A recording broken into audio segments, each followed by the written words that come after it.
छत्तीसगढ़ के दंतेवाड़ा, बीजापुर और नारायणपुर जिलों की सीमा पर सुरक्षा बलों ने मंगलवार को बड़ी कार्रवाई करते हुए 25 लाख के इनामी नक्सली सुधार उर्फ सुधाकर उर्फ मुरली समेत 3 नक्सलियों को मार गिराया। ये एनकाउंटर सुरक्षा बलों के लिए एक बड़ी सफलता मानी जा रही है और क्योंकि मुरली दंडकारण्य स्पेशल जोनल कमेटी का सदस्य था और कई नक्सली हमलों में शामिल रहा था। मुठभेड़ के बाद सुरक्षा बलों ने तीनों नक्सलियों के शव बरामद कर लिए। इस कार्रवाई की पुष्टि दंतेवाड़ा एसपी गौरव राय ने की। उन्होंने बताया कि मुठभेड़ स्थल से सुरक्षा बलों ने INSAS rifle, 303 rifle, 12 bore rifle और बड़ी मात्रा में विस्फोटक सामग्री बरामद की है। ये बरामदगी नक्सलियों की बड़ी योजना को नाकाम करने का संकेत देती है। बस्तर रेंज में सुरक्षा बलों ने वर्ष 2025 में अब तक 100 से अधिक नक्सलियों को एनकाउंटर में ढेर किया है।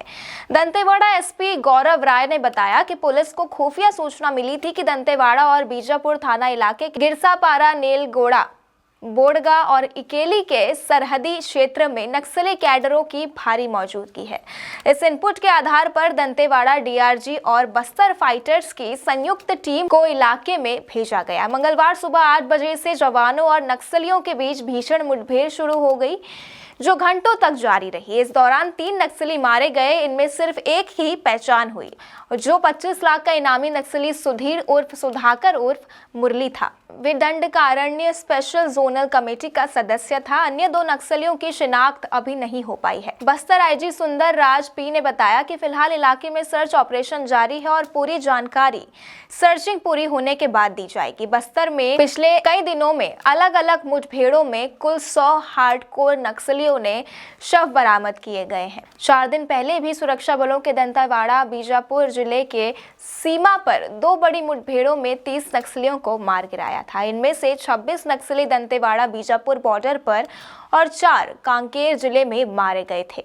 इस कार्रवाई से नक्सलियों को उनके टीसीओसी के दौरान भारी नुकसान हुआ। सूत्रों के अनुसार ये पूरा ऑपरेशन 1 हफ्ते पहले सरेंडर किए गए नक्सली दिनेश मोडियाम की सूचना के आधार पर चलाया गया था। बस्तर में 1 मार्च से जून के पहले सप्ताह तक नक्सली टीसीओसी यानी टैक्टिकल काउंटर ऑफेंसिव कैंपेन चलाते हैं। इस दौरान नक्सली अपने संगठन में नए लड़ाकों को भर्ती करते हैं और सुरक्षा बलों को निशाना बनाने के लिए एम्बुश तैयार करते हैं। साल 2024 से पहले नक्सली अपने टीसीओसी महीने में पुलिस पर भारी पड़ते थे, लेकिन 2024 और 25 में फोर्स ने आक्रामक रणनीति अपनाई। इस साल सुरक्षा बलों ने पहले ही महीने में नक्सलियों के कई ठिकानों पर हमला कर उन्हें भारी नुकसान पहुंचाया। 20 मार्च 2025 को हुई बड़ी कार्रवाई में जवानों ने 30 माओवादियों को मार गिराया था और उनके शव बरामद किए गए थे। इस दौरान मौके से AK-47, इंसास राइफल, SLR और भारी मात्रा में गोला बारूद भी बरामद किए गए थे। गृह मंत्री अमित शाह अगस्त 2024 और दिसंबर 2024 में छत्तीसगढ़ के रायपुर और जगदलपुर के दौरे पर आए थे। उन्होंने अलग अलग मंचों से नक्सलियों को चेतावनी देते हुए कहा था कि या तो वे हथियार डाल दें या फिर सुरक्षा बलों का सामना करने के लिए तैयार रहें। इसके साथ ही उन्होंने 31 मार्च 2026 तक पूरे देश से नक्सलवाद खत्म करने की डेडलाइन जारी की थी।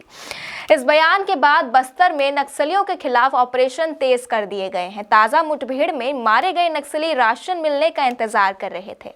आमतौर पर नक्सली जंगलों में राशन की व्यवस्था होने के बाद अपने ठिकाने बदल लेते हैं, लेकिन सरेंडर नक्सली दिनेश मोडियाम की सूचना एकदम सटीक निकली। ठिकाना बदलने से पहले ही सुरक्षा बलों ने 3 लेयर में नक्सलियों को घेर लिया, जिसके बाद ये बड़ी कार्रवाई की गई। पिछले कुछ महीनों में छत्तीसगढ़ पुलिस और केंद्रीय बलों ने नक्सलियों के खिलाफ कई सफल अभियान चलाए हैं। इससे नक्सली संगठनों को भारी नुकसान हुआ है और उनके कई बड़े कमांडर मारे गए। बढ़ते ऑपरेशन और सुरक्षा बलों की आक्रामक रणनीति से छत्तीसगढ़ में नक्सलवाद के खात्मे की उम्मीद बढ़ गई है। यदि इसी गति से अभियान जारी रहा तो आने वाले कुछ वर्षों में बस्तर सहित पूरे राज्य में नक्सलवाद पूरी तरह से समाप्त हो सकता है।